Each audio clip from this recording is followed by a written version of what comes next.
really changes the atmosphere to not have a bit of background going on.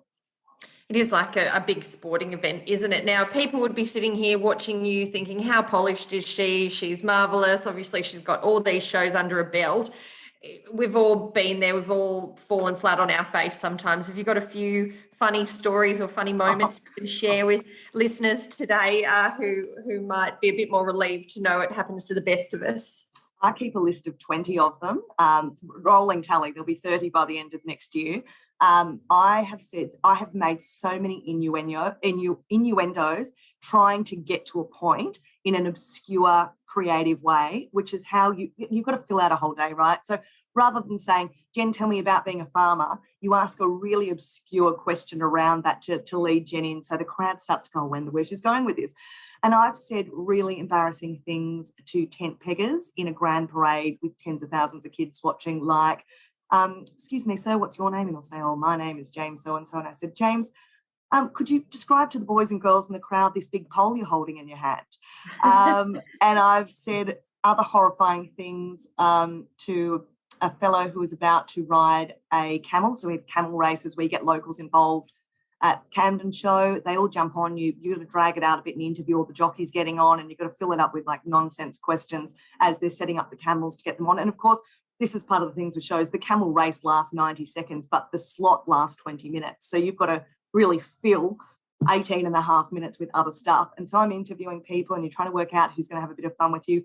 And I just had a really poor choice of words with a young gentleman I know. And I said to him, you know, you're an accomplished horse rider and you've worked a lot with cattle. You're about to jump on a camel. How do you think this compares to all the other beasts you've mounted?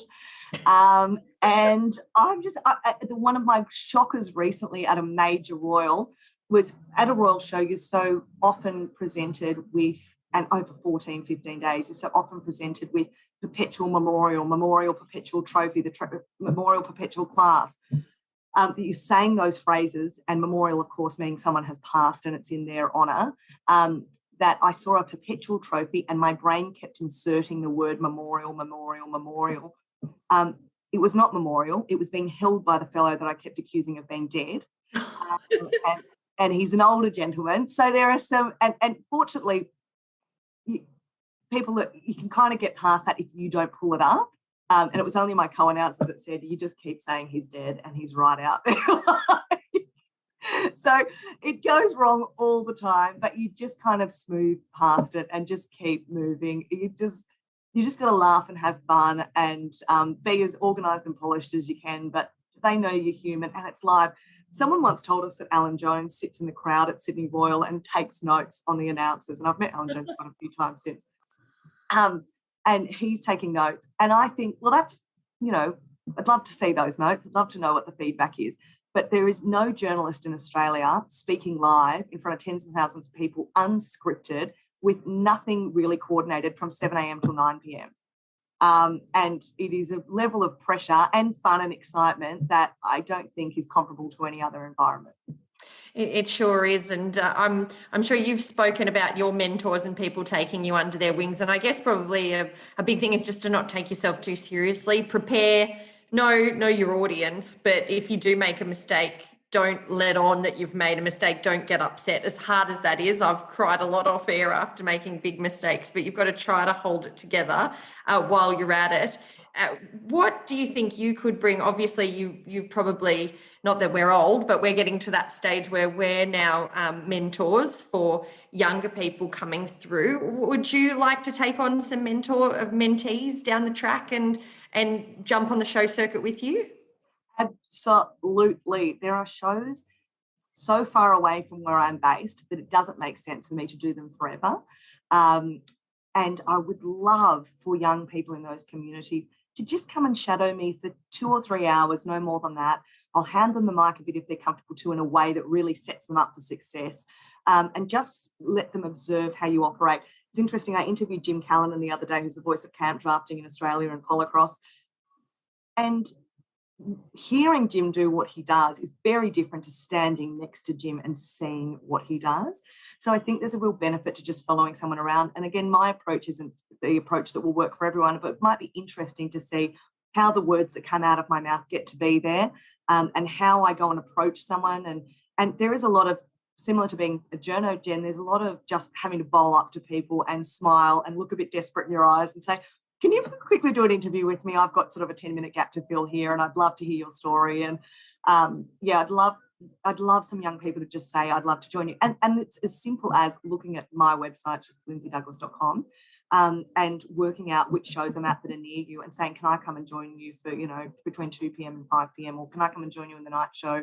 And, just be a bit of a runner and just observe what's happening, or can I partner with you for a few hours? And that's you do kind of have to ease yourself in to these. There are some people that have just skyrocketed in their show announcing careers, but I think by and large, you've just got to go and experience it a bit before you formally take on some responsibilities. But I was just looking quickly at some of the last few tips I had as well. And there's, if you were just doing a show for the first time on your own, the only things I would worry about doing is marshalling, which is just calling the classes coming up and announcing results. And when you're announcing results, you're just announcing first, second, third, and just getting that right for your show so the show's moving forward, because that's the core role of an announcer, is marshalling. Covering off sponsors, which is easy enough to do if you can ask your show society to give you a list of sponsors. I do a quick Google of their About Us, and then I just get really comfortable talking about them as if I am a client of theirs. And knowing just who your key officials are, the judges and the committee. If you just went in marshalling, talking about sponsors and referencing your officials, the judges and the committee, you would be doing a perfectly good job for the first few years. And doing that with charisma and doing that with warmth and getting used to doing that, they would be the key pieces. I also have a small tip that I think might work. I think it works for boys and girls, but I was just trying to look fabulous, wear a badge, carry a clipboard and an iPad, because it gives you a sense of authority when you're walking around with a microphone. It's too easy to go and dress like a steward or dress like someone who's working and making the show happen. I don't think that's the way to do it. I think you've got to be slightly a cut above. I'm not doing it today, but I tend to wear a really bright colour, which is not all that sensible in a show ring, but really bright colour and a really fabulous scarf and, a bit of jewellery and a bit of bling and a badge, because it just gives you a sense of gravitas in the arena, and you do need it when you're a young person and you're swanning into a show in a town you've never been to before. And I also tend to, because I'm a little bit of an over-preparer, except for this interview today, script stuff until I'm confident. So I know, for instance, exactly the first 3 sentences I'm going to say at every show, and I know exactly how I'm going to end every show, and I've got bits and pieces I leverage off in between.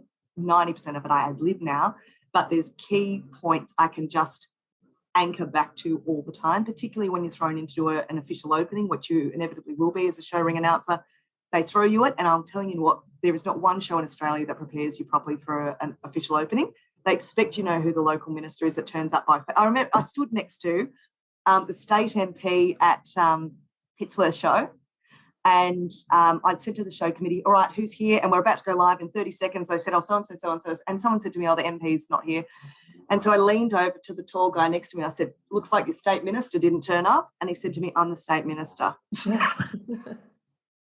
So no one prepares you. No, there's no notes on how to run the official opening. It's just chaos 100% of the time. Every show thinks they've got it organised, they don't. So being prepared, like just having a basic script ready to pull an official opening together, and you almost find you're the ringmaster of the vocal element of the show anyway. So you're constantly asking, so in this next hour, how does this run? Okay, in the night show tonight, how do I know the fireworks are ready to go off? That's another disaster I'll tell you about, Jen. I was at another show where the fireworks didn't go off 5 times. Oh, goodness. Yeah. And that's what everyone, like a lot of people just turn up for the fireworks, or they've stayed all day for the fireworks. I was like, I'm going to have rotten fruit thrown at my head if I ask for a 10, 9, 8, 7, 6, 5 countdown one more time. Just mayhem. But they're my 10 tips for you anyway.